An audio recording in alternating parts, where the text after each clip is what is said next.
Hello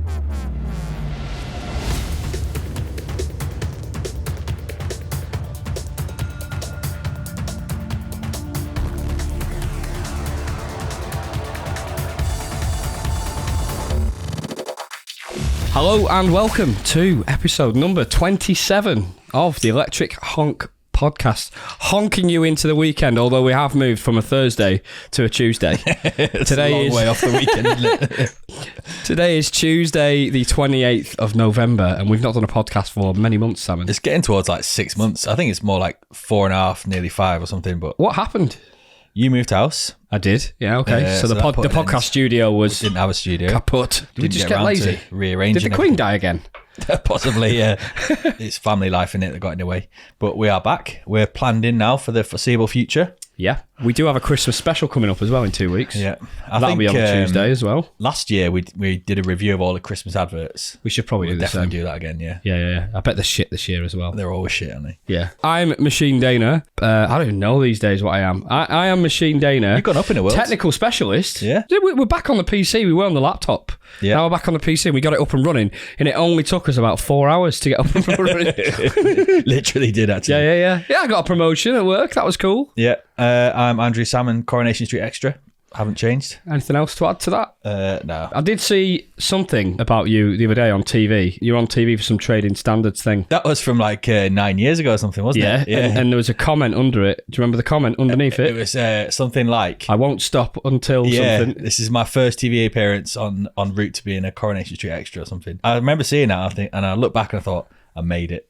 I made it. It was only a mere 3 or 4 years later and you were a Corey Extra, weren't you? Yeah. Love it. Absolutely love it. Today we've got a fun pack pod for you. We'll give you a brief overview. Salmon, do you want to give a rundown? Yeah, well, the title of the pod is called Baksmalla, Smack on the Arse. Baksmalla, probably not pronouncing it correctly, is a Swedish word, and I'll come on to what it means later on. You'll come on to it. Okay. Definitely. I think it pretty much translates as smack on the arse, but it's got a different meaning. We're going to talk about what we've been up to in the last, I'm not going to say 6 months, so I'm going to say the last couple of weeks, really. We've got Top Shelf, in which I've brought an alcoholic beverage in for us to taste. I'm pretty confident we're going to like it. We're going to cover some AI, artificial intelligence stuff. This is a very Goose themed podcast in general, but it's specifically, it's like Goose themed on steroids today, isn't it? It is, yeah. We've taken it a step further. We've got the usual Goose news on that subject. We've got the headliner. We're also going to cover some ways to die. There's a lot of stuff, but we can't be bothered to go over to that screen over there to scroll down and see what's on the rest of the podcast. So we should just get into it. We should cheers. Yeah, we should cheers. We're drinking a Corona. Cheers, Salmon. Cheers,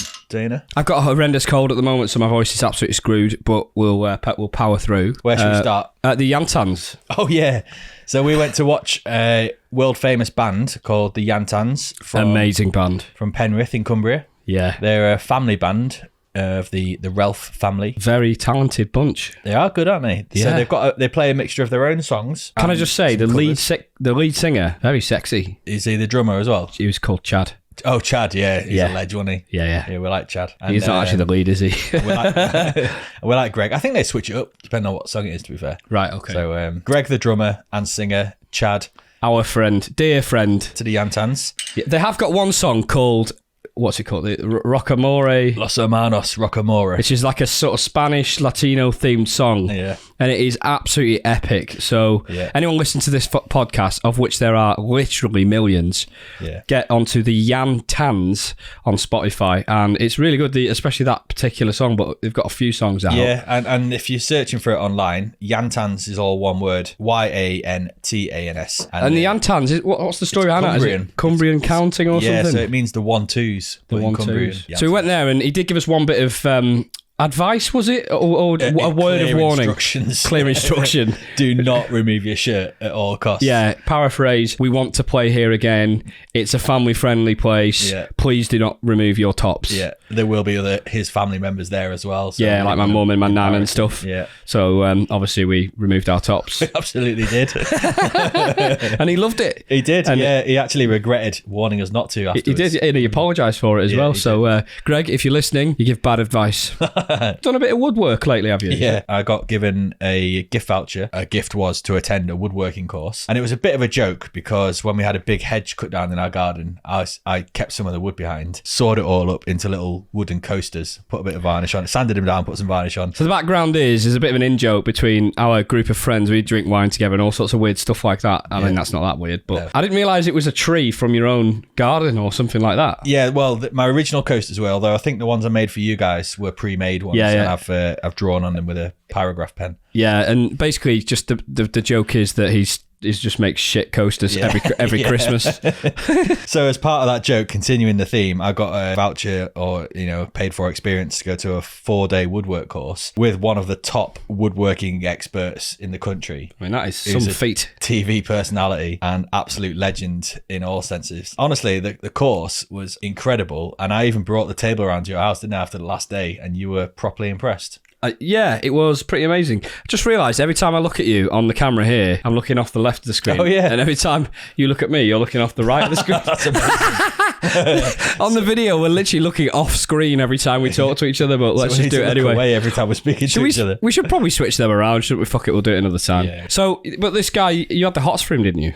It grew on me, yeah. Like my hots for him grew over the 4 days. Yeah, the first day, actually, I was a bit disappointed. You know Zog, the storybook? Oh, yeah. The old Axel Schaefer. Or yeah, whatever. That's it, yeah. And I always feel like when I'm reading Zog, I feel like Madame Dragon gives, no instructions at all. She's like, year 1, we're going to teach you how to blow. Now you've been shown, you can practice on your own. And I was like... For any of those not listening, we both have kids. Mine's 1.5. Yeah. Yours is, 3 years old nearly. Yeah. We very much are into children's cartoons. And so Zog is basically about a young dragon who learns how to become a dragon, goes to dragon school. And the teacher, literally, in the book, gives them one instruction and says, now you've been shown, you can practice on your own. And it felt a little bit like that on this course. It was like, here's some really technical skills that you need to learn.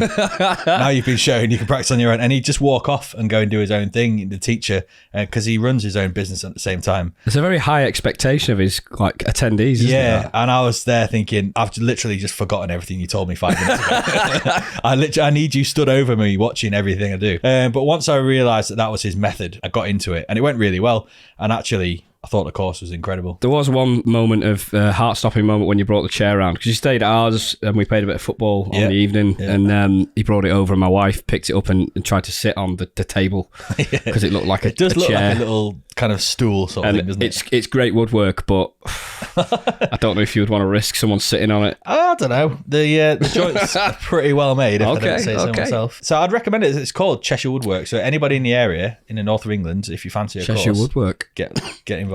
We're not even sponsored by them. No, we're not yet. But what I will say, though, is you had the luxury of taking 4 days off work for a woodwork course. Yeah. That is kind of, I don't want to say high class, but certainly high brow. Well, it's cheaper than going on holiday. I guess it's quite a unique thing to do with your time off. And you say I took 4 days off work. I actually ended up having 2 weeks off work because I got ill after the course. All right. And ended up having tonsillitis. So I was off work for 2 weeks in the end. Well, I've just got back from Disneyland. Okay. First time I've been with my... Speaking of luxury holidays. Ever. I know, yeah. It was the French one. So it wasn't the Florida one. It wasn't the good one. It was the shit one. Yeah. The baguette one. Yeah, the baguette one. My little girl, Evie, she was loving it. There was some funny videos. She didn't really take to the characters. They just really scared her quite a lot. But she's quite funny with it. She doesn't just cry. She just looks really funny at you. Like, what the fuck is that thing? It's not like an upset thing. It's like a weirded out kind of circumstance. Some funny things happened. Gemma bought like a Disneyland top and everything is like 4 times the price of a normal jumper. It's like literally like €80 for a fucking jumper. That is a joke. But thought, well, we're there anyway. So there's like little badges on this top and it was like the different areas of the park, but the classic areas from like 40, 50, 60 years ago. Okay. Whereas like a water tower and stuff like that, the iconic castle. And there was one that was called Discovery Land. And I was running through these. Gemma was looking upside down at them. And I said to her, what's that one there? Not expecting her to, I genuinely thought she'd be able to read it out. And she went, Disco Veryland. And then I just looked at her for a few seconds. I was like, what? And then she realised she didn't say it again. And I was like, do you mean Discoveryland? She was dying. We flew with EasyJet, and on the way back, there was a lady that had a lisp. I couldn't contain myself, because it's not that she had the lisp, it's just the things she had to say as part of the EasyJet spiel. Okay. Yeah. Oh, right. She worked for EasyJet. The Tannoy woman. Okay. Oh, wow. Yeah. So, first of all, why put the lady with a lisp on the Tannoy in front of 300 fucking idiots coming back from France? And secondly, like, it was something along the lines of like, don't forget to check out our delicious selection of snacks and sandwiches. And I was just like, what? This is cruel. Someone's having a fucking laugh. So it was like really hard not to laugh at that. And also the whole plane was quiet while she was speaking, because everyone's trying to figure out like, oh, what am I going to buy or whatever. So TV updates. I've been watching Secrets of the Whales. Now that's quite a weird TV program to randomly watch. Did you hear some good reviews about it, or what made you watch that? We bought something, and I don't know what it was, but we got 3. It wasn't a whale. Right. We got 3 months free Disney Plus. Okay. So I was like, oh, let's give it a go. I'm not really a big fan of that, but actually, some good it's stuff pretty good. There, isn't there? Yeah. There is, yeah. I'm quite surprised. We might keep it going, and we're not even sponsored by Disney Plus yet. Yeah, it's got Sigourney Weaver, who is in Alien and a few other bits and bobs. We just found this whale thing, and Gemma's really into whales, so we thought, oh, we'll watch this. It was pretty cool. I was like, oh, if Sigourney Weaver's commenting, it must be pretty cool. Yeah. Did orcas. The whole first episode was orca whales. Yeah. And found out orca whales' brains are literally 4 times heavier. It's 4 times the mass of a human's brain. It's pretty cool, isn't it? It makes you wonder, like, if it's that much bigger. And the only one that has a larger one is the sperm whale. Yeah. No, I mean, it's not meant to be funny, but it's on your face. it's got the word sperm in it. There was this bit where the one of the whales, they're ripping up some stingrays, just feeding, and they're sharing out the stingrays between the different small family of whales. They come over to the cameraman and try and offer the cameraman some of the stingray. Oh, nice. And then basically the cameraman's just filming it and not really taking it. These are fucking like 20-meter long orca whales. Yeah. Could easily just rip this guy apart. He's obviously the cameraman, but they've got to know him a little bit and stuff like that. The fact that they didn't attack him and saw him as like some sort of intelligent being, you know, they've got the sense of mind enough to know that that's not like just some food. It's actually potentially something that they can interact with. You know, they know they're on TV. Or they know. Probably that. But there was a pretty cool fact, and it was like there's 0 reports of orca whales attacking humans except for in captivity. Right. That's so unlike sharks, which is still incredibly uncommon, by the way, sharks, but there's literally 0 reports of it unless it's in captivity. Just shows, doesn't it? Like, they're such intelligent animals and peaceful animals. And it's so nice to hear about. Another sea life based program. Oh yeah. Squid Games. Oh yeah. So it's like the Olympics, but with squids. So Squid Games was obviously an amazing career. How much does a squid's brain weigh? If a squid's brain did weigh breads. A quarter of humans, I think. All right, okay, good to know. So this is now presumably American reality contestant show. Okay. And they've recreated, in fact, it feels like they've used the same set from the TV show. It's that realistic. The same games, and they look exactly the same. And they've got like, I don't know, it's a random number. It's like 462 contestants or something. I don't know why that number. And they've all got these like ink packs stuck to their chest, and every time they're found to have failed, one of the ink jet pack will like explode, like they've been shot. Yeah. Okay. And they've clearly been instructed, you know, if your ink pack explodes, you have to pretend like you've been shot and fall down on the floor. I can imagine what you would do if you got shot. You'd just like do something stupid and ridiculous, even though you've been instructed not to. Yeah. Like just do the plank or something like that and drop down. Yeah.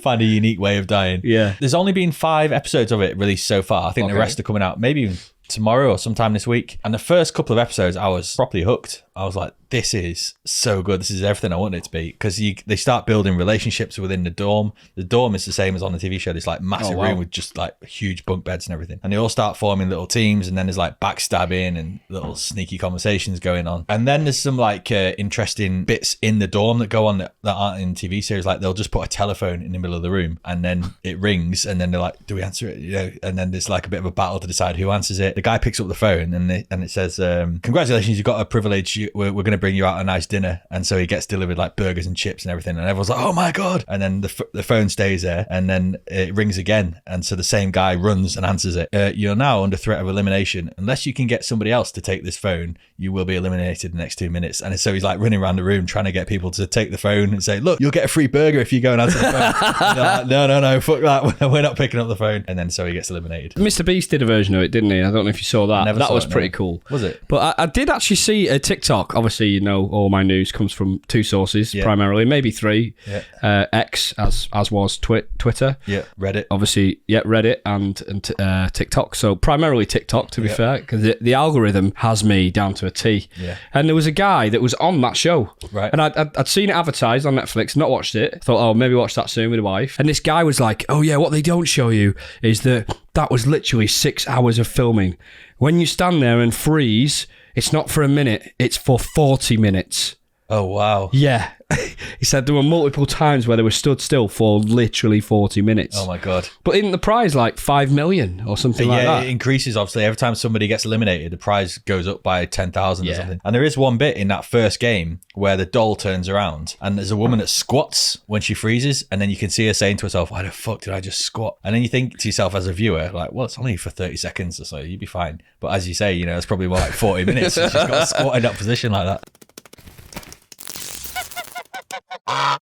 We've got on the board the 5 regrets of dying. I have no idea what this is, Salmon. This is something that I've been wanting to talk about for a while on our podcast, but we missed it on the last one, and then we've been off for like nearly 6 months. So I'll talk to you about it now. So basically, palliative nurse, which is obviously a nurse that cares for people that are with terminal illnesses and stuff, kept some notes, and she had like interviews with people that were dying and asked them all to list their top regrets of their life. Okay. And she made a note of them. And so she's collated the top 5 regrets of all of these people that have had terminal illnesses, which I think is an amazing way to get some insight into people's good data. Life. Yeah. 5 regrets of the dying are: I wish I'd had the courage to live a life true to myself and not one that others expected of me. It's a bit too serious for this podcast, but anyway, I don't want to critique. I wish I hadn't worked so hard, based on the fact that they either missed their children's youth or their partner's companionship. Not a problem these days because nobody works hard. Yeah. I wish I'd had the courage to express my feelings. I wish I'd stayed in touch with my friends, and I wish I'd let myself be happier. For example, getting out of comfort of familiarity due to a fear of change. Any one of those resonate in particular with you, Salmon? I think quite a lot of them. I guess number 2, I wish I hadn't worked so hard, is probably the one that resonates the least, because I feel like I've got a flexible work life. I've got to spend a lot of time with the family. And you don't work that hard. That's it, yeah. But yeah, I think the others were fairly common to most humans, aren't they? Like having the courage to be true to yourself, expressing your feelings, staying in touch with old friends, and getting out of the comfort of familiarity. Like they're all things that I think a lot of people can relate to. I just think I'm probably going to die young, so I don't know if any of those are applicable to me, to be honest. Okay. Well, what do you think you're going to die of? Hanging on, really. I don't know. I bet AI will be able to predict that pretty well. We got a bit on AI later, haven't we? We're going to get to the point where they can predict everything just based on looking at you or something like that. Yeah. Just input your health data, and it's like there's a 95% chance you're going to die this way on this date. Yeah. We got here days of the year, and then this is another one of yours, mate. I have no idea. Is literally, I found a website called daysoftheyear.com, and every single day of the year is a day, like a national day of something. Okay. And so today's day, which I checked earlier, is National French Toast Day. French toast? Yeah. What is French toast? It's like fried, thick, fluffy toast. Right. Yeah. And like eggy bread. I think so, but without egg. What's the American eggy bread where they put icing sugar on it? Yeah, it's incredible. Never tried it, but it looks so... Because I like eggy bread, but I've never tried French toast. I wouldn't rate it, really. It feels like if they're having French Toast Day, they're really scraping at the barrel at what they should if name you check things. it on a random day, it'll be very, very weird and obscure, whatever national day it is. So it just happens today is National French Toast Day. If you're listening to this podcast, you can always follow us at electric_honk on X, formerly Twitter. I just hate saying that now. It's fucking stupid. He's ruined it, hasn't he? Yeah. Or we obviously record live on twitch.tv/electric_honk. That's right. We put it live on YouTube, an edited version. Spotify. We should have said this at the start of the podcast, really, but we're basically on everything. Nice to remind people, though, isn't it? Yeah, absolutely.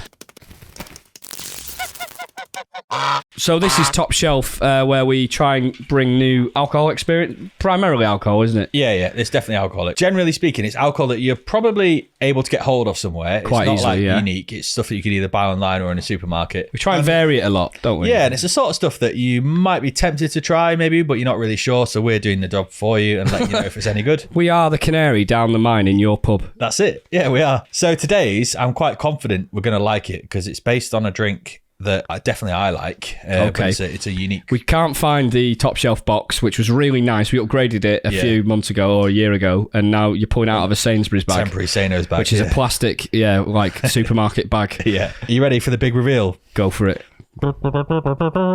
So today's Top Shelf is Captain Morgan spiced rum, but mango and pineapple flavour. It's got the words tiki. Tiki, yeah, Captain Morgan Tiki. So that looks nice, man. I'm a big fan of Morgan spiced and Coke. We drank a lot of that at uni, I feel like. Absolutely. So this is obviously mango and pineapple flavour, but they recommend having it with lemonade. Okay. So I couldn't find lemonade, but I bought a bottle of 7-Up, which is basic lemonade. Isn't it? So what I propose is doing a shot on its own. Okay. And then a little glass with some lemonade. All right. While you're doing that, can I just say that colour looks... Normally it's really dark and brown, isn't it? Yeah, it is. Like a classic spiced rum.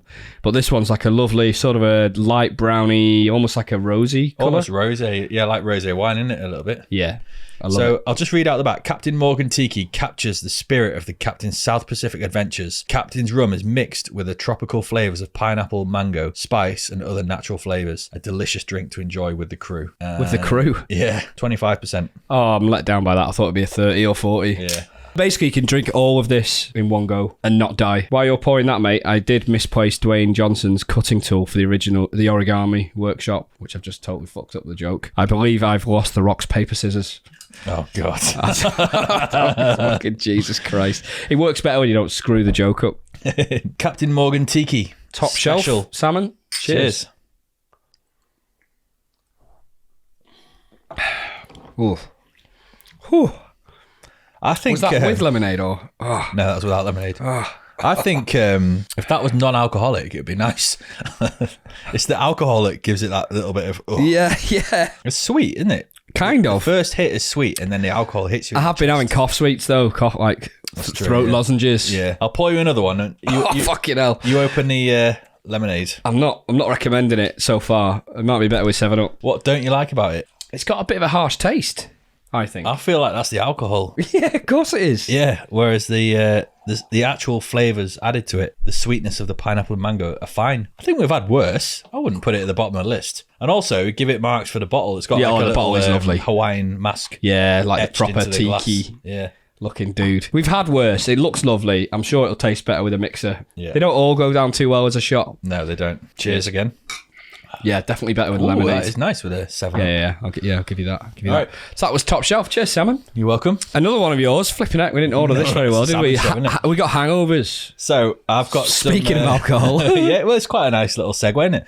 Hangovers. I want to tell you the history of the word hangover. Right. And then I'm going to tell you what other countries use instead of hangover as a word. Right. Does that make sense? Yeah, makes sense. So first one, the history of hangovers.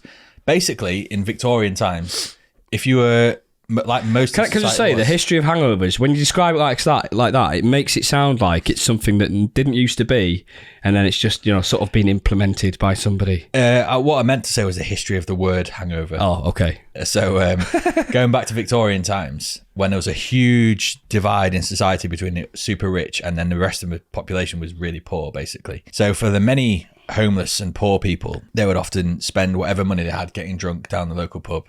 And they would often have nowhere to sleep. A lot of the houses would run these small businesses and they would offer ways of providing who was drunk somewhere to sleep for the night. Okay. So what they would do is they would charge them for 3 different tiers. So for 1p... Like from the eye? No, 3 levels of comfort. For 1p, you can have a place just to sit on the floor and with your back leaning against something. But in some of them, they wouldn't let you sleep. They were like, no. Like you're allowed to sit here, but this is not for sleeping. Sounds like Squid Games. If you want to sleep, you pay 2p and you can use the hangover, which is a rope between 2 pillars. Ooh, and you rest your armpits like over the rope and fall asleep.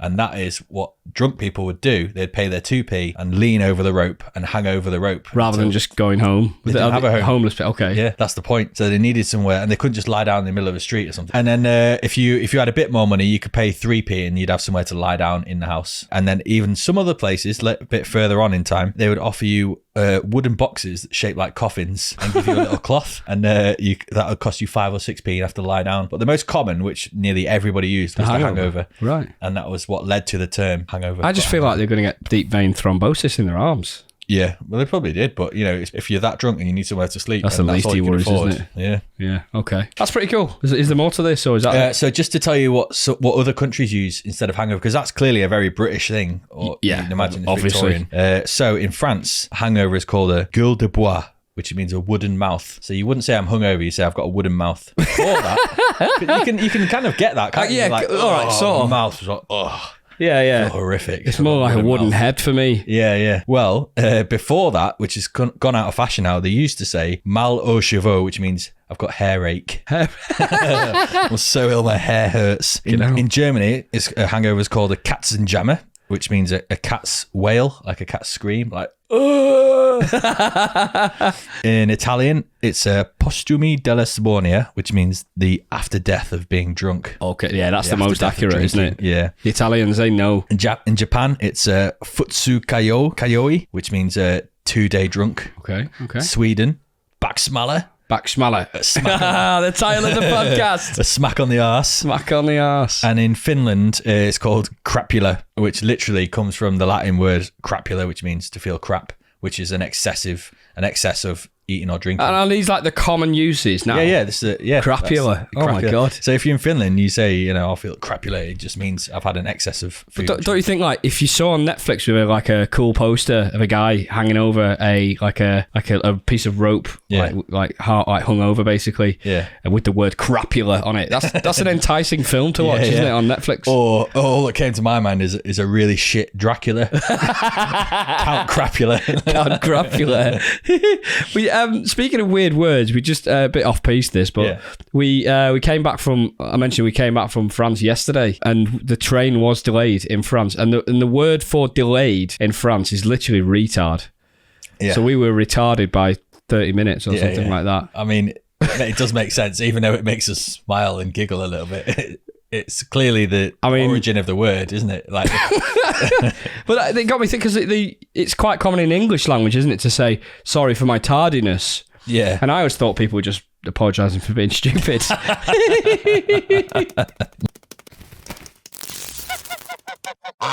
Cover this briefly. Sam Altman, OpenAI. Listeners might be interested to know a bit more about this. He is the CEO of OpenAI. Once a sort of an open source AI platform. The breakthrough this year they've had, pretty much valued at 60 or 70 billion at the moment, which still doesn't really put them in the top 100 valuous companies. Just before you move on, was OpenAI bought by Microsoft? I think they somehow invested in it, and I'm not really sure why. It all feels very shady to me. Yeah, long story short, he was like booted out of his own company. He was the founder of it and CEO by the rest of the board.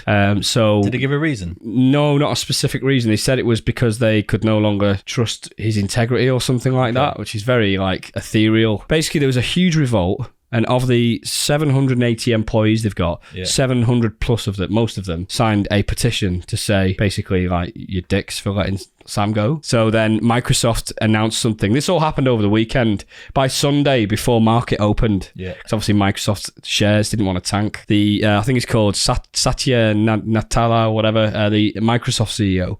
Put out a statement saying, like, we still trust in the word of OpenAI and we've got confidence in the board, but we want to employ Sam Altman in Microsoft. Hokey cokey, it's come full circle. Basically, they've got an agreement to put Sam Altman back in as CEO into OpenAI. I just thought, what a wild thing to play out in public for an £80 billion AI company. People were saying that maybe it was the AI that like caused the divide between the execs. Probably not. That's but nice. Like, I mean, if you were AI, like, and you wanted to disrupt, that's like definitely one of the things you do. Maybe Microsoft invested heavily in OpenAI. OpenAI booted out Sam Altman. And Microsoft were like, well, hang on a minute, we'll employ him. Just come back to us then. And then that way you can still work on OpenAI. But a Microsoft version that's fully owned by them rather than partially invested. OpenAI came back to Sam Altman and said, please come back. You can come back. Because all 700 of our employees will leave if you don't. And he said, okay, rather than I'm staying with Microsoft. But the weird thing is he's not been given a board seat. So, like, he's gone back, but he's not on the board. Well, how can you be CEO but not be on the board? It doesn't really make sense to me. I guess means he doesn't get a vote or something. But, I mean, if I was Microsoft, I'd be, like, pissed off at everything that's going on. It's just like it's some sort of soap opera. There's definitely going to be a Netflix documentary about this in a year or two. A film about it. Definitely. AI-generated footage or something like that. So, that was quite an interesting thing. And segued into Elon Musk, there was a wealth fact that I'm going to read out, which I just thought was pretty interesting. I've had this on my list of things to tell you for a little while. Wealth fact. If you earned $10,000 every day, 365 days a year from when they built the pyramids in ancient Egypt until today, you would only have 15% of Elon's wealth. And that's not spending any of it as well. Literally earning how much a day? 10,000 a day. 10,000 from when the pyramids were built 4,000 years ago. You never have to actually physically go to work, and you don't spend anything because everything's given to you. And you've earned 10,000 a day for like thousands of years. You still only have 15% of the wealth that Elon Musk currently has. You couldn't spend that in like 100 lifetimes, could you? You can't, no. He could buy like every yacht in the world or something. Yeah. Anyway, I just thought that was pretty cool. It leads to a deeper discussion about the division of wealth, and people say, oh, you can't blame people for wanting to be rich and etc. But there's a certain limit to where wealth becomes obscene and unhelpful for the rest of the world, because he's hoarding all of it basically. Yeah, it is mental. But on the topic of obscene and AI, there is a new trend in AI at the moment, which is the make it more AI trend. So our listeners that are interested in AI, there is a new trend where you ask the AI to just keep doing more of something and it will generate images that are more extreme in whatever chosen field of topic you've asked it to. So we found one that went viral from Garrett Scott, very relevant to this podcast. Yeah, I'll read out the quote that his original tweet said. For every 10 likes this gets, I will ask ChatGPT to make this goose a little sillier. And actually, that touched on something we were saying off air, that there's something about geese and the word goose that does capture the public's imagination. Absolutely. And so he chose a really good animal to get this on board with. Yeah, get it going. And the word silly is always associated to a goose as well, isn't it? It did get out of hand because it got, 16,000 likes or something? Or something outrageous, millions of views. Yeah. He had to keep going back to ChatGPT and saying, make it more silly. Make it more silly. Make it more silly. Make it more silly. And the pictures are amazing. It's like getting twirly eyes and then sticking his tongue out. It got a bit psychedelic, didn't it? On mushrooms and all sorts of weird stuff. So the guy is called Garrett Scott. It's like Gareth, but 2 T's at the end instead of TH. Garrett Scott. Follow his tweet if you can. It's really good. But there was just one thing that some contention, wasn't there, that happened? So ChatGPT kind of shut down almost and said, I've reached the limit of my capabilities. Excuse me, you can't ask me to make this any more than I am already making it. It's the silliest it can possibly be. And what's amazing... It's mad that there's an upper limit of silliness, isn't it? You know? It's like AI has reviewed the image and gone, it doesn't get any sillier. Pretty silly. Yeah. But what I really thought was amazing is he pushes back, doesn't he? And he says, no, you've made the king of silly geese. I want to see a picture of the god of silly geese. Yeah, and I think that he actually at one point said, we're not going to be gaslit by the AI, so we need to ask it to do more. So he just started asking it in different ways to do more. The god, the emperor, the super god. And with an army of silly geese and stuff behind him and things. So yeah, that was pretty cool. But then I've seen some others now, copycats, that have tried to do similar things. Okay. Like making something cuter and more cute and more cute. Right. Like dogs and stuff. Did it work? Yeah, they got cuter. Okay, because I would say the ultimate picture from that Garrett Scott thread is extremely silly. Isn't it? It is. Well, I guess the AI did its job then. It did. I think it's done a fantastic job. I'm really pleased with it. Well, speaking of geese. Oh, it's time for Goose News. It is. Let me get the old jingle.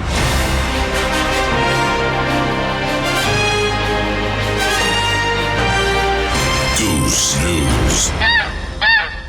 Never gets old. I'll edit the decent version into that, like the polished version. Face ID technology used on geese has troubling parallel to communist China. What the fuck? A new AI tool has been developed that can use facial recognition to track the faces of geese, which biologists hope will help them understand their way of life and behaviors. A lady called Sonja Kleindorfer from the University of Vienna said she built the work off the back of Konrad Lorenz, who used to study the birds and was able to identify them in a flock just by studying their faces. But now AI technology can make that easier. It's created a database, and using facial recognition to track the geese, it can provide 97% accuracy. However, Fox News has provided a word of warning to this new technology, stating, in Red China, AI is being used to enforce a totalitarian social credit system. Suppose a street camera catches someone jaywalking or just generally offending the sensibilities of the Communist Party. In that case, the person will be subject to fines, legal penalties, and possible exclusion from the financial system. Sonja Kleindorfer hopes birdwatchers will someday be able to snap a picture of a goose, ID it, and share its location with scientists. Oh my God, that is so good. And she adds, just remember, her research shows that birdwatching goes both ways because geese can remember faces too. So if you're ever not kind to a goose, woe to you for the rest of your life. Ooh. It shall not be a happy one if that goose finds you again. God, I didn't expect to get like a folk's tale lesson learnt at the end of it. But yeah, so her research actually did show that geese are extremely good at remembering other faces as well. So as well as her predecessor, this Konrad Lorenz, who was able to identify geese in a flock. So her research shows that geese have that same ability. We have been watching something else on, I think it might have been on Prime or something. Maybe it was Netflix. And it was Ross Kemp, not on gangs this time. Yeah, okay. It's the Hatton Garden jewellery robbery in 2015. Yeah, it wasn't that long ago, was it? Really? And these guys were like old age pensioners, basically. Yeah, I've seen the film about it. Yeah. And like it was like tens of millions that was stolen. Yeah. And then they fucked it up on the first day and basically had to go back second day and got away with it. But then a series of like sort of, to be fair, stupid things that have happened. Like you would have expected them to not make the mistakes. And the funny thing is, they all blame each other. One's like, I can't believe he put his name on that register and they let him take a photo when he booked that van. And that's the guy whose car was identified to start unlocking all of the trail into the guys that got caught. The reason why I'm mentioning that is because one of the guys gets caught by the way he walks on CCTV camera. Right. Was caught when one of the other guys who was identified as a suspect met with him, that same guy, this guy called Basil. They couldn't find him for years. Basil. But that was his nickname in the media, called Basil. And one of the ways they ended up sort of a breakthrough was that he had a bit of a funny walk on him. And then one of the other associates met with him and they were able to map him to the CCTV at the scene of the crime from the walking. And it just got me thinking, like, it probably what will happen, a little bit like what you just described there, like dystopian China. Yeah. It will probably get to the point where you don't even need to see someone's face to know who that person is. Yeah. Oh, that walking thing actually just reminded me. There's a program called White House Plumbers, which is all about the attempts to what led to the Watergate scandal, basically. Oh yeah. And the attempts to break into the Republican office, I think it was. And one of the guys who's trying to do the break-in, he actually put something in his shoe to make him walk with a weird limp, because he says if anyone sees us, all they'll remember is the limp, the way I walk. They won't even remember my face. They'll just say, "Oh, he had a limp." And so actually, that sort of quite clever theory of analysing somebody by their walk, goes back to then. Quick fact that I found out recently, which is only 22 countries have not been invaded by the UK. And I mean, it got me thinking. Because we've got the Elgin marbles in the news recently, where we basically just invaded every country and took all their stuff and brought them back to the UK and just put them on show, and they just have to look from afar. Like, it's they're ours. Like British history, isn't it? It's what it to be. Without trying to get too sentimental, we used to be like quite a great country, and now it's just such a shit country. What happened? 22 countries have not been invaded by us. The Americans love to remind us of the fact that we just invade everything, but it was a sign of power and prestige in a way. It was, but I wouldn't base like how good a country is on how many countries they've invaded. That's not what I'm suggesting. But like, we used to have wealth, we used to have power, influence, and that's just fading. It really is. Decade by decade, isn't it? Yeah. And I mean, speaking of that as well, we get onto net migration. Was announced recently. 745,000 is the net migration into the UK. I wanted to talk about this because the Tories have been in charge for 13 years.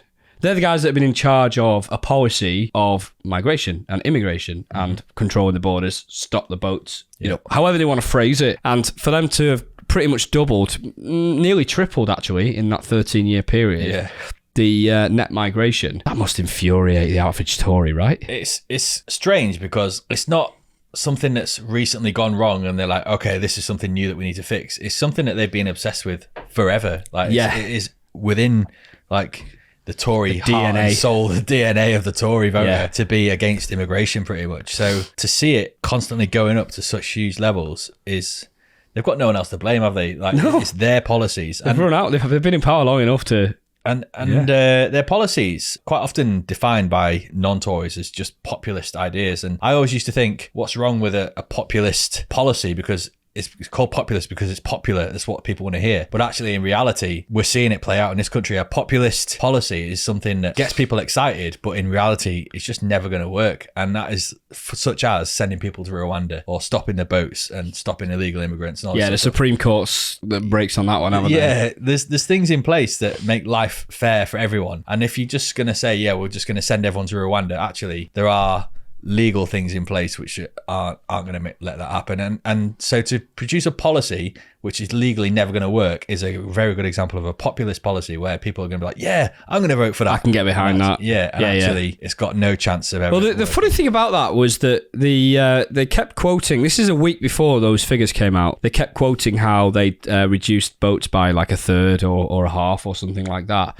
So basically they're saying that, like, even though it's not been fully implemented yet or successfully implemented, exporting people off to Rwanda, that as a result of just talking about that policy, there are fewer boats crossing the channel. Now, there may be other reasons for that, causation versus, I don't know what the thing is, but does one thing cause the other, or is it just coincidence or whatever? But in reality, the net migration has literally tripled in the last 13 years from the, you could say potentially from the Tories. Now, in that period of time, the standard of life has measurably gotten worse in the UK. So you got to wonder what's going wrong if the standard of life is progressively getting worse, taxes at its highest level ever, and yet people are still choosing to come here. That must mean that their policies are not even paper thin. Yeah, we need to be advertising more widely to the world how shit life is in Britain. You can put the reason for the increase in immigration down to various wars going on around the world. The fact that English is the most widely common spoken language in the world, and the history of England actually being a nice place to live. If somebody's living in some other random country across the world, you know, and thinks, I need somewhere to get out, I'll speak English. I know somebody who might live in London actually. I'm going to get to England. I would probably do the same, you know, if I was in their shoes. We got, is the BBC News still actually news anymore? You wanted to have a bit of a debate about this? Not really. I mean, we're not going to go into it deeply, but I know you've cancelled your BBC licence and we had a little chat about that off air. Yes. I had in my notes to discuss about whether the BBC News still news, because I've got a screenshot. There's unfortunately no date on it, but it was when the Barbie film was released, so it can't be that long ago. And on the world news, there's what, 1, 2, 3, 4, 5 of the top trending articles. So I'll read them all out, see if any of the news. The moment BBC reporter sounds like Minnie Mouse after on-air glitch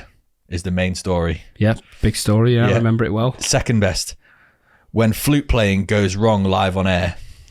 Number 3, meet Sammy, the surfing seal from San Diego.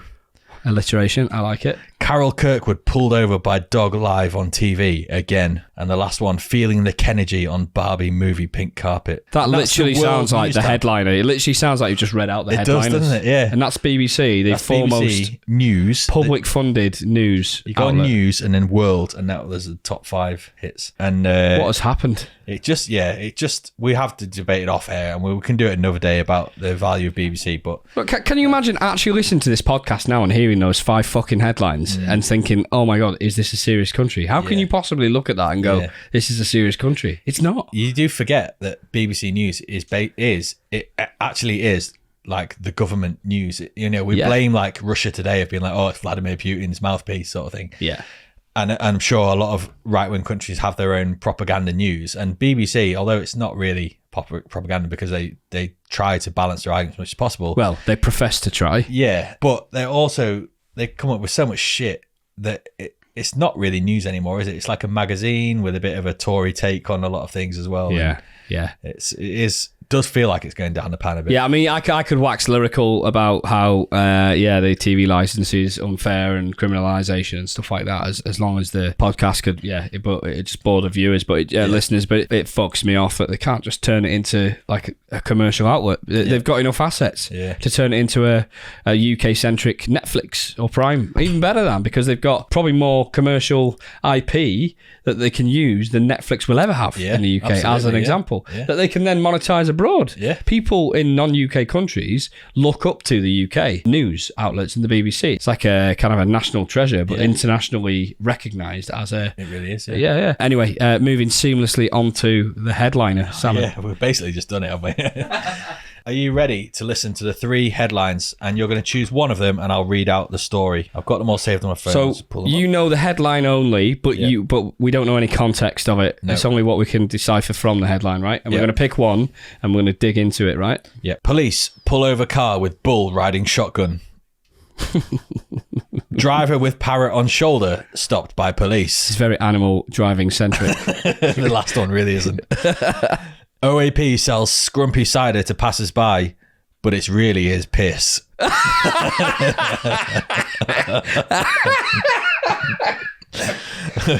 can you not choose that last one? Oh my God. I led you down the path with the 2 driving. I know, like what the fuck are these 2? Alright, let's go for it. Okay, this one. The worst thing is Grumpy Jack's beer or cider really is like piss. So you could, I mean, if you chill piss, it's basically that. The bottom line of this is being cut off on the article, but I'll read as much as I can. I'm sure it won't matter, mate. A man has been exposed passing off gallons of his own piss as homemade scrumpy cider to unsuspecting tourists. This makes me laugh so much, man. Oh. Disgusting Gordon Nugent. They always name him. Oh my God. 69 has been selling his special recipe homebrew at his West Country home for 6 months, but now he's facing prosecution as the drink was sent to the Home Office labs for analysis after customers fell ill after drinking it. Nugent, who sold half a gallon of his cider, described it as having an unusual, almost unique taste when customers commented on its bitterness. Don't worry, it's just unique. Following complaints, local health and safety officers raided his bungalow in Cornwall, tested the dodgy brew and found it was Nugent's piss mixed with Strongbow cider bought from a supermarket. We've got a quote from him. Nugent told the Sunday Sport, "There's nothing wrong with my scrumpy." Of course it was the Sunday Sport. "There's nothing wrong with my scrumpy. I never said it didn't have my piss in it. I decided to make my own cider using my urine after drinking some supermarket scrumpy, which tasted like piss anyway." I mean, it's kind of fair. It's a fair comment, isn't it? I remember I once went to a Sainsbury's, and those that don't know Scrumpy Jacks, it's sold in like a big bubbly glass kind of bottle, isn't it? It's kind of like very fat and not very tall. Yep. And it's got like a little hook where you can put your finger through the glass hook so you can hold it, almost like a sort of a pirate's drink or something like that. But it really is very acidic cider. Not nice. And it just is cloudy normally. It just doesn't quite look... And I don't like cider anyway. It doesn't agree with me. It makes me acidic. Doesn't make me feel great. But I did pick one of them up once and slide it down an aisle in an Asda. Okay, yeah. And like curling. Yeah, almost. And one of my mate had a sweeping brush. Oh, did he? And he was pretending to curl. We got a great video of it, but this was back in the days when the phones were really shit quality. Yeah. So I'm sure that video exists somewhere. And I do just want to briefly mention about your what you told me earlier about the vinyl record thing. Oh yeah. Can you just explain this for the viewers, the listeners? So in my very alcohol driven hungover days of university, I would quite often wake up and try and cure my hangover by making some ridiculous music using software called Dance EJ. And so basically you could just drag on recorded sounds and bits of music, and I would make extremely silly songs that would make other people's hangovers feel even worse when you listen to them. So you'd cure your Baksmalla by making shit music. Yeah. And I will confess that when you listen to the songs, they do sound like they were made by somebody mentally ill. Still drunk. Yeah. Or mentally ill. Yeah. Mentally ill. Like the type of guy that would sell his own piss to someone. Yeah. So recently, an old friend contacted me and said, "Oh my God, I've just found your old music from the university days." EJ Dance Studio or something, was it? And so I've now got the MP3 files of all my old songs. Oh my God. And they are as amazing / awful as we remember, I think. I do feel like we could release that vinyl as like a Electric Honk special release. Yeah, be up for that. Limited edition, 100 vinyls. Yeah. For charity or something like that, you know? I'd be up for that. And so, yeah, I think it's, there's a record company, I think it's Fat Cat Records, who do some really, they are registered some really good bands. But they have offered a service where you can send them your MP3s and they'll put it onto a vinyl for you, like with a blank label. And as soon as I read that email, I was like, oh my God, back catalogue of mentally ill songs. No, the real version of that is that you said to me, I love the way I think, you know. Yeah. As soon as I found out about that, I just wanted to do something stupid with it. I was so proud of my own brain at that point. That was the first thing I thought of. I just want to say, we'll play some of these songs at some point, maybe on like a TikTok or something, or maybe on one of the future podcasts. I reckon at the Electric Honk AGM. Annual general. It's basically just you rapping about poo, isn't it? Yeah, pretty much. Poos and farts. And Bop It as well. Bop It, yeah. Oh yeah, Bop It. Yeah, that was a good one. That was good. And you get, I mean, there's a few decent like key changes in there and stuff like that. There is some talent there, isn't there? A little bit, yeah. A little bit. Oh, you got pork scratches. I should probably pull my weight a little bit. Yeah. I'm going to talk about the region beta paradox. So, first of all, pork scratchings. All we're trying to do here is bring to you some information that you can use when you're down the pub with your mates, and you just say, "Oh, you know what? I heard on the other day, Goose Electric Honk," and already they're looking at you like you're the mentally ill person. And then you redeem yourself by saying, "Well, you know, pork scratchings, region beta paradox." Honestly, if we do little YouTube shorts or TikToks of all of our pork scratchings, I bet every single one of them is fascinating. Yeah, I have to say it's probably one of the most interesting kind of like serious parts of the podcast, because there's no limits, is there? You can't say, oh, it has to be about A or B. It's just whatever the fuck we want to bring to the table. Region beta paradox is the sort of theory that you can be in a all right situation and actually far worse off. And that is because if things are not bad enough for you to make a change in your life, you're actually worse off because you're not making a change in your life. So if things are uncomfortable, but not so uncomfortable that you go, oh, this is bad, I've got to make a change. Let's say you're in your job and your job isn't bad enough for you to go, I need to... Just getting by, paying the bills. Yeah, scraping by, nothing, not breaking backs or whatever. Not massively in debt or anything. Yeah, just doing okay. Yeah. You're actually better off if you lose your job or if you come into some other issue and forces you to leave your job. For instance, maybe you have to work in another city or something like that. I like that. I think the example that they used was relationships as well. If you're in a relationship that's kind of like an average relationship, not great, maybe perhaps not a lot of affection or whatever, but it's not bad, it's not abusive or anything like that. You're just ticking over by, but you could be living like this incredible life with a person that you like were having fully amazing, fully connect. But actually, it's not bad enough for you to leave the relationship that you're in. You just and there's lots of other examples as well. The main example they use is around travel. So if you travel on foot for a mile, it's just within walking distance. But you're actually better off if it's a mile and a half because you'll take a car or a bike. You'll make that change to take a car or a bike. So you'll get there in 5 minutes instead of 25 minutes because it's further away. I would argue that walking's better for you than driving. True. Okay. Paradox, region beta paradox, theory smashed. Mythbusters. Yeah. Girthbusters. If your situation is all right, maybe like not so bad, but it just needs to be a little bit worse for you to justify a change, maybe you just need to do the change anyway. Yeah, I think if you are in that situation, is the advice of the region beta paradox experts to force the change? Obviously, it's not. I don't know if there are region beta paradox experts, if I'm honest. I think it's just a theory. Somebody's come up with it. Whoever's produced the theory. I think it's a guy called Region Beta. Yeah, Mr. R. Beta. On a serious note, that ties in with the 5 regrets of the dying, because number 5 was, I wish I'd let myself be happier. The context of that was getting out of the comfort of familiarity. Yeah. Breaking the fear of change. Yeah. We're wrapping up the podcast at this point. We got a couple of things to talk about. Napoleon is being released. Yeah. I think it might be out now, actually. You love Napoleon, I've noticed. He's a small guy with a massive attitude. Yeah. A little bit like me. I don't know. I think there's something about the way he held himself. He went through some adversity. The way he kind of holds his arm inside his jacket, I think is kind of cool.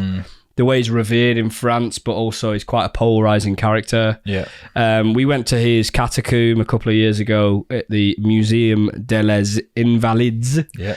I'm sure I butchered that. But, no, that's perfect. And it's quite impressive, but when you watch some documentaries about him and stuff as well, like he's quite an impressive character. He really did go through a lot of adversity. And in the end, he was kind of his own downfall because he tried to do too much. Kind of took on the Russians. That's it, yeah. And they got caught in the winter, didn't they? Exactly, yeah. Just not prepared for it. But he'd already defeated like huge parts of like Europe or something like that. So, but anyway, Napoleon, it's been released. It's got Joaquin Phoenix famously portraying, he was in Gladiator. Yeah, the Emperor. Yeah, the Emperor in Gladiator. Looking forward to seeing that in the next week or two. Any thoughts? I heard that baguettes were invented by the French army, possibly during Napoleon times, because they were easier to carry in their like backpacks rather than like a loaf of bread. A loaf of bread? Yeah. Okay. So like baguettes, like a long thing you could just shove on the side of your backpack. It was like, to get them through the cold Russian winter, they needed to get a lot of carbs and a lot of bread, so they'd invent these baguettes that all the soldiers could carry. Why do I feel you just made this up? No, well, I actually don't know if it's true, but I haven't made it up. I have heard that. Okay. Yeah. I did see recently a bag that you can get, which is, it looks like a baguette. Yeah. It's a bag. I remember you telling me about this. Yeah. And it is literally a bag that you can put a baguette in, but the outside of the bag is a baguette. but it's designed for baguettes. Yeah. I remember you telling me about that. I was like, yeah, that's normal in France. Like, they literally have bags for baguettes. Yeah, man. I mean, that's... bags in the shape of the things that you want to buy. Yeah. It's so weird. Man City scouting. I don't know about this one. Right. Oh, yeah. I was going to tell you about this. So I know somebody, one of my work colleagues, I think, and I'm glad you know somebody, mate. He knows a Man City scout or somebody in the player development, scouting, technical expertise of Man City anyway. And what he said was that Man City's football players are given homework every week for fixtures in the upcoming couple of weeks. So they'll say, right, in 3 weeks' time, you're going to be playing against Newcastle. And you know, I think you mentioned this to me, but you didn't. I don't think you mentioned it was through a guy that you knew that knew a scout. Okay. So you told me like a little bit of it. Let's say, for example, Kyle Walker is going to be playing right back against Newcastle in 3 weeks. Yeah. Pep Guardiola or the scouting team, whatever, will say to him, here's a DVD. Here's all of the fixture printouts and stuff, big folder of evidence. Take it home, do your homework, and come back and tell us how you're going to play against him in 3 weeks' time. And while you're at it, listen to this vinyl. Yeah. And then Kyle Walker has to stand up in front of his whole squad, present and say, listen, I'm going to be coming up against Anthony Gordon or whatever. He likes to cut in on it because he's right-footed. He likes to cut in from the left wing. He always shoots to the far corner. There's no one ever overlapping him, so I'm going to make sure I cover him with this, blah, blah, blah. And Pep Guardiola will feed in, and the scouts and the coaching team will also feed in and say, yep, do this, do that. That's perfect. And so it's absolutely fascinating to hear that footballers are given homework. I think it's pretty impressive that I've never heard that before. Like, you never expect that. Like, the biggest bit of homework for a football is like, just don't get arrested. Don't post anything stupid fucking on social media. And don't eat burgers all weekend. You can sort of see from that, like, why they are as successful as they are. This isn't just the job of the scouts to say, here's what you've got to do. Oh, yeah, let's hope and pray they listen. Fingers crossed. And the coaches aren't just saying, right, Erling Haaland, you're the best striker in the world. Just make sure you get it onto your left foot and smack it as hard as you can in the corners. He's actually researching which defenders he's coming up against and how to play against each defender. But then asking him to do that, and not only that, but present. So he can't just go, oh yeah, no, I've had a little look on YouTube. Yeah, exactly. Of all the videos of fucking, I don't know, like Johnny Evans or something like that. Harry Maguire and Johnny Evans. Shit, don't worry about it. I'm going to bag a hat trick. Yeah, I mean, that's pretty impressive. I like it. Let's wrap this up with something a little bit cheery. Yeah, so I found this at a similar time when I was searching the 5 regrets of dying. Some scientists Were you having a bad day that day? I think so, yeah. It's the algorithms, isn't it? The algo. So some scientists have actually done research on pain levels that a human body would expect to receive in various ways of dying, and they've listed the top 9 ways of dying. Worst ways? Most painful ways, like measured in pain. So have you got any that guesses? you would... I feel like drowning would be very painful. Yeah, that's in there. It is? Oh, fuck. And I also... burning to... No, I reckon cauterized. You're fine if you're burning to death, aren't you? No. Burning's in there. It's serious? Yeah, it's one of the most painful ways to die. Oh, shit. And then finally... I think anything with a bit of time, that takes time for you to die is going to be, like isn't it? dying of dysentery from drinking what you thought was Scrumpy Jack. cider. It turns out to be an old man's piss.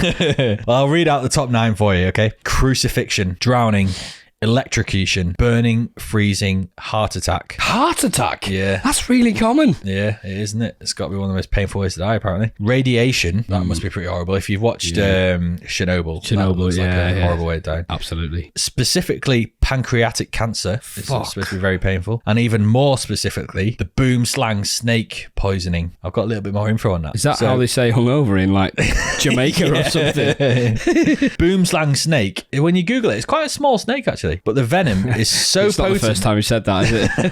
That's what she said. The venom is so potent that even a scratch can cause serious symptoms. The snake's hemotoxic venom is slow acting and may take 24 to 48 hours to produce serious symptoms. The symptoms then include internal and external bleeding, headaches, nausea, sleepiness, and mental disorders. My least favourite on that list has got to be that one.